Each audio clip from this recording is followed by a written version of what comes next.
Sohib Gus Najih, yang lebih familiar namanya, beliau adalah Dr. Najih. Jadi Khalid Syria ya. Jadi beliau merupakan salah satu alumni universitas di Syria. Jadi kalau tadi berbicara tentang Syria dan sekitarnya, beliau lebih sudah khotam. Sudah tidak aneh lagi kalau berbicara hal seperti itu, sudah khotam.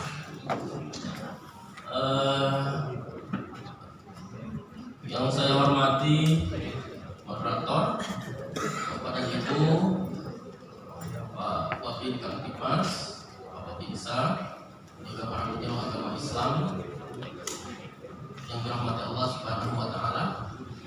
Tadi sudah disampaikan oleh Pak Kompol Agus dan juga Gus Najih banyak hal sebetulnya. Jadi waktunya terbatas, sehingga bagian materi sudah dibabat semuanya sama Gus Najih. Cuman tadi memang ada salah satu yang sempat disinggung juga terkait dengan masalah penguatan moderasi beragama. Nah, ini masalah moderasi beragama ini merupakan salah satu program pemerintah pusat yang diberikan kewenangan kepada Kementerian Agama. Jadi hari ini mungkin beberapa slide nanti akan saya sampaikan terkait dengan penguatan moderasi beragama. Saya ingin memaparkan juga World Bank, McKinsey, dan Bappenas itu sudah melakukan riset dengan metodologi yang berbeda-beda, tapi hasilnya sama, Pak. Di tahun 2045 Indonesia akan masuk ke dalam sebuah era emas. Jadi yang kita sebut dengan istilah Indonesia emas, ekonomi terbaik keempat di dunia. Tapi dengan catatan harmonisasi. Jadi kalau misalkan harmonisasi ini bisa kita pertahankan, kita upayakan, maka insya Allah era Indonesia emas di tahun 2045 ini akan kita raih. Jadi 3 lembaga dunia metodologinya berbeda tapi hasilnya sama. Bapak dan Ibu, kita tahu Afghanistan itu di tahun 50 sampai dengan tahun 60-an itu bisa lebih modern daripada Indonesia. Waktu itu seperti itu. Hari ini yang namanya Afghanistan itu, ya Bapak tahu sendirilah dari media-media sosial, media-media visual, konflik internal di Afghanistan, terjadi perpecahan dan intervensi juga dari asing. Sehingga hari ini ya negaranya seperti itu, Pak. Di Syria juga sama seperti itu. Lebih modern gitu pada saat itu. Tapi karena ada konflik internal yang terjadi, kita bisa lihat beberapa slide tadi yang sudah kita sama-sama simak. Itu seperti itu. Nah, ini jangan sampai kemudian Indonesia terjadi seperti halnya negara-negara lain yang ada di luar. Oleh karena itu, beberapa lembaga dunia ini sangat mewanti-wanti, kita bisa meraih Indonesia emas sepanjang harmonisasi itu bisa kita pertahankan, bisa kita upayakan. Jadi sebetulnya kesimpulan yang bisa kita simpulkan tadi dari 2 narasumber itu sebetulnya hanya 2, bainal khauf war raja. Jadi ada rasa takut. Kenapa? Indonesia itu memang sangat majemuk sekali, beragam budaya, suku, bangsa, ideologi, keyakinan yang saat ini memang banyak itu dianut oleh orang-orang kita. Tapi Ar-Raja, ada harapan sebetulnya yang bisa kita pupuk di sini untuk bagaimana NKRI ini bisa terjamin keberlangsungannya. Ada sebuah sistem yang memang hari ini beda. Yang pertama bahwa kita punya Pancasila dan Undang-Undang Dasar. Jadi kalau kita merunut kepada terbentuknya Pancasila yang dihadirkan oleh para founding father kita dulu, ya, sebetulnya itu sesuatu yang sangat luar biasa. Banyak negara-negara yang ada di Timur Tengah itu sebetulnya merasa iri dengan keberadaan Indonesia yang memiliki dasar bernegara itu.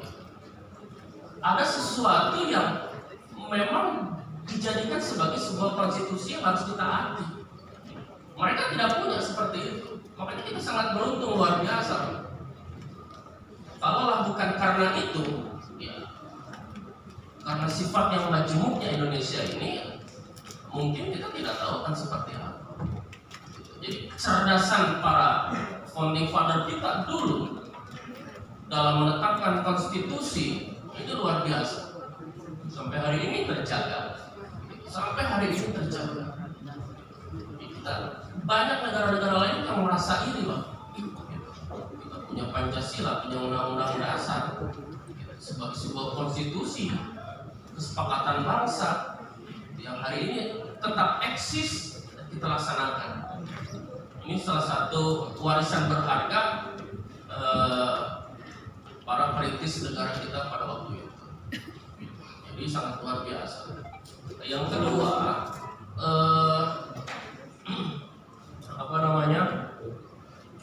Yang kedua itu sebetulnya kalau dalam Ihya Ulumuddin Imam Al-Ghazali, jadi sebetulnya al-mulku wad-din tau'aman.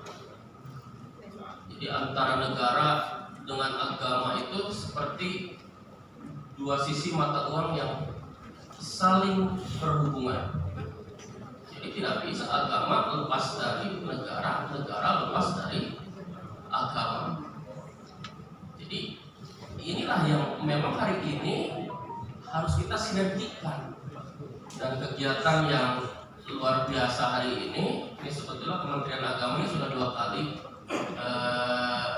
untuk tahun ini ya, untuk tahun ini sudah 2 kali mengikuti kegiatan dari Densus 88. Jadi kemarin di bulan Desember itu ada Ibda Rudi ya, Direktorat pencegahan juga ya. Ini juga terkait dengan masalah radikalisme dan terorisme. Pada waktu itu audiensnya adalah para penyuluh agama, dan hari ini kita diundang yang kebetulan ini salah satu bentuk sinergitas kita, dan mudah-mudahan kedepannya ini tetap menjadi sebuah tim, Pak. Gitu, menjadi sebuah tim para penyuluh agama dengan Pak Babin, dengan Pak Kamtibmas, gitu, kami terjun ke lapangan untuk melakukan pemetaan di lapangan.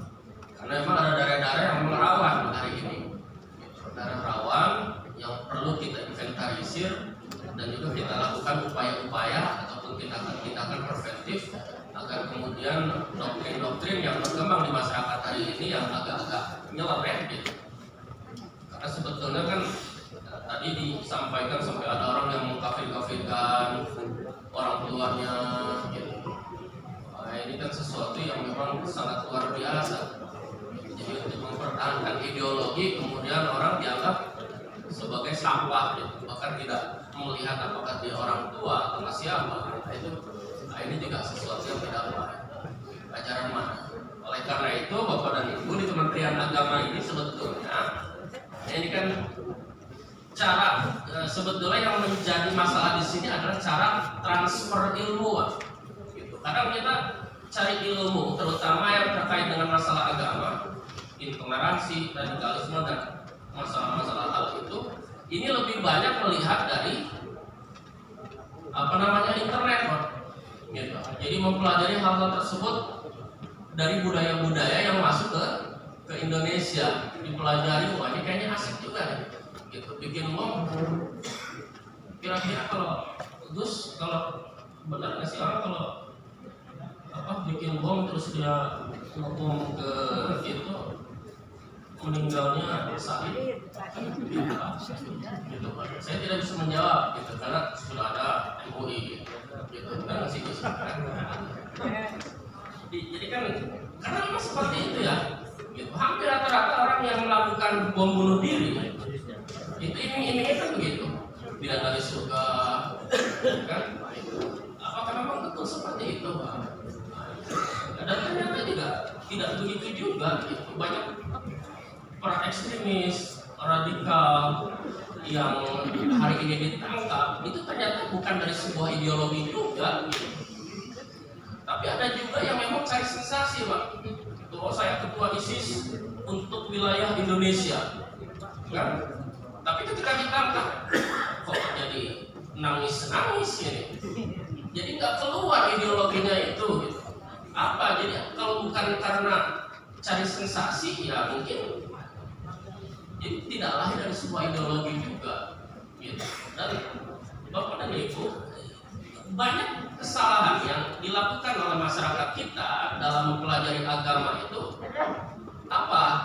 Mereka mempelajari agama itu secara serabutan, jadi tidak tertata. Jadi kalau bahasa kita mungkin kalau dalam bahasa fikih tidak bersanad, tidak bersanad. Nah, oleh karena itu Kementerian Agama hari ini sudah mulai melakukan penguatan dalam program pendidikan agama, terutama Al-Quran, pendidikan Al-Quran itu harus melalui guru-guru yang memang memiliki sanad di situ. Jadi munculnya radikalisme itu yang hari ini terjadi, salah satunya itu karena munculnya rumah-rumah tahfidz yang hari ini menjamur. Rumah-rumah tahfidz Al-Quran, guru dia ngajar Al-Quran, tidak jelas sanadnya dari mana, menyampaikan tafsir terkait dengan Al-Quran, pada akhirnya salah. Nah, ini yang hari ini Kementerian Agama sudah mulai membatasi lah, Jadi khusus untuk pendidikan Al-Quran hari ini, bahkan sekarang sudah ada beasiswa untuk pendidikan bersanad Al-Quran bagi guru-guru Al-Quran, mulai dari PAUDku. Ini salah satunya adalah untuk membenahi keyakinan yang salah, yang menyimpang, yang memang hari ini merebak dan banyak terjadi di masyarakat ini. Nah, oleh karena itu pemerintah memberikan kewenangan kepada Kementerian Agama sebagai koordinator untuk melakukan penguatan moderasi beragama. Lanjut, Pak. Nah, sedikit-sedikit aja lah. Jadi populasi Indonesia itu memang mayoritas adalah beragama Muslim. Beragama Muslim.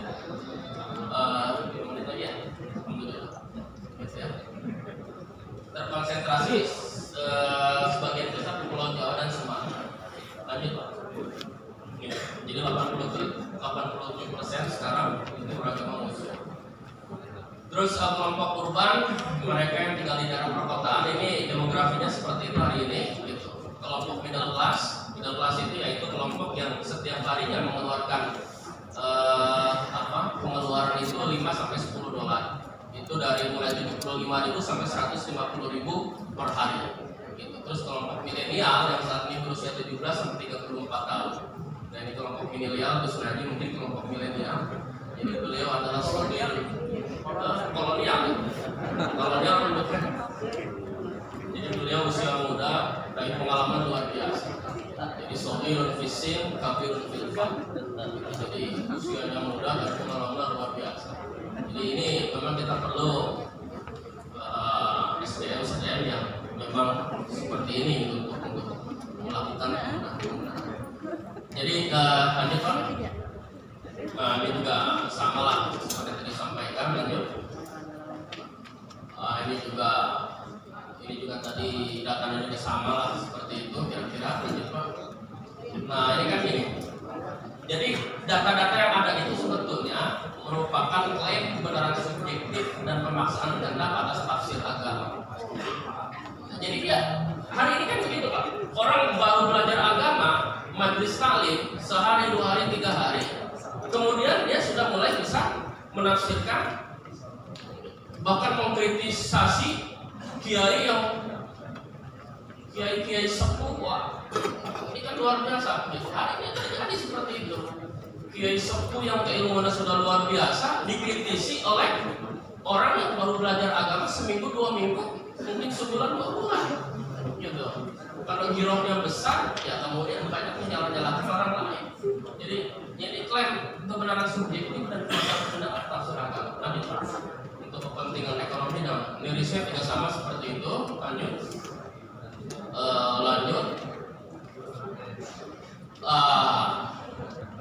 Ini salah satu bukti intoleransi. Ya, kita sudah banyak melakukan riset juga, gitu.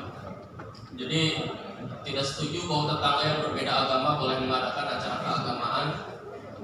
56% tidak setuju bahwa non-muslim boleh mendirikan sekolah berbasis agama sekitar mereka. 29% berpikiran untuk menandatangani petisi menolak kepala dinas pendidikan yang berbeda agama. Baik, datanya setuju. Lanjut Pak. Ini juga.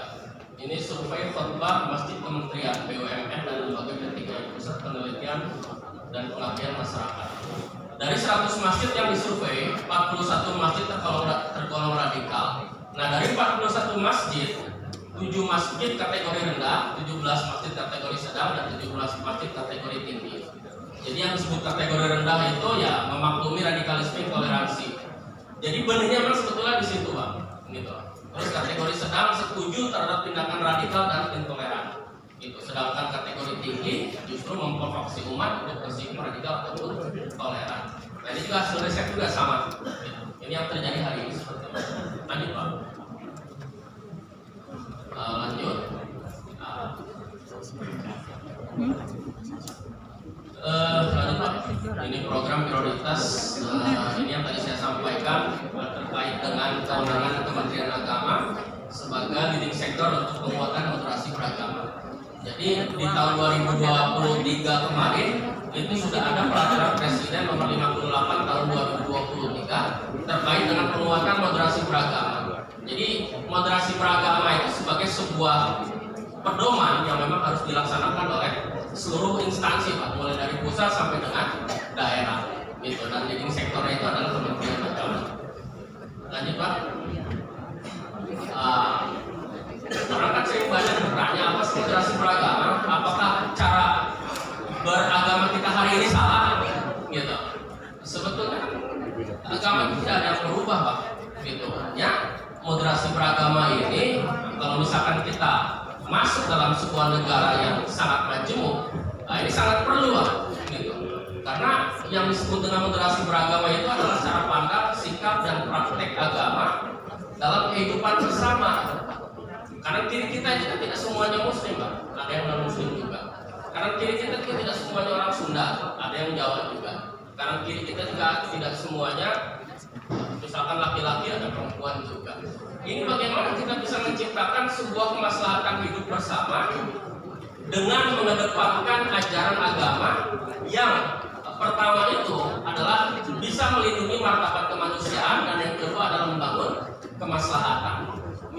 Membangun kemaslahatan ini sebetulnya esensi yang sangat luar biasa. Melindungi martabat kemanusiaan, tidak ada tindakan anarkis, tidak ada tindakan perusakan, tidak ada tindakan-tindakan dapat merusak dan memecah belah persatuan bangsa ini dalam rangka untuk membangun kemaslahatan umum. Prinsipnya adalah adil, berimbang, dan yang paling penting adalah mentaati konstitusi. Gitu. Jadi Pancasila, Undang-Undang Dasar sebagai sebuah kesepakatan bangsa. Nah, ini yang kita sebut dengan moderasi beragama. Kira-kira kalau menurut hati nurani kita, klop nggak? Gitu. Klop nggak Pak? Kira-kira moderasi beragama dengan cara pandang yang seperti ini, klop nggak kira-kira? Gitu. Jadi sebetulnya kan kalau kita bicara Muslim itu tidak bicara sebagai sebuah definisi. Al-muslimu man salimal muslimuna bil lisanihi wa yadihi. Jadi muslim itu yang kalau orang lain ada di sampingnya itu dia merasa aman gitu. Jadi ini yang kita lakukan hari ini adalah bagaimana keberadaan kita di hadapan orang lain itu bisa memberikan kenyamanan dan kedamaian bagi orang. Tidak merasa risih orang dekat dengan Pak Kepala KUA, misalkan takut dikawinkan, tidak merasa risih, malah senang mungkin ya begitu. Selalu berdekatan dengan Kepala KUA, sugaan, tapi kalau misalkan orang sudah tidak mau berdekatan dengan orang tersebut, itu jadi tanda tanya. Jangan-jangan keberadaannya itu menjadi intoleran atau dia masuk dalam kategori radikul misalkan atau apa. Tapi sepanjang kita bisa memberikan rasa nyaman bagi orang lain, itu yang kita sebut dengan cara pandang moderasi. Lanjut Pak. Ini tantangan kita. Langsung aja lah indikator Pak.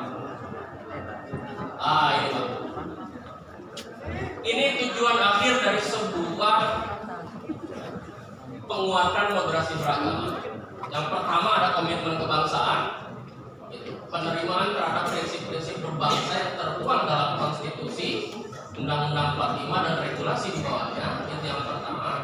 Yang kedua, terwujudnya toleransi, bukan karena orang lain berbeda suku kemudian kita menjadi anarkis, gitu. Tidak seperti itu. Tadi banyak sekali contoh-contohnya. Anti kekerasan juga sama, penerimaan terhadap tradisi. Jadi ini sebetulnya target dari sebuah harmonisasi cara pandang kita dalam memahami moderasi beragama.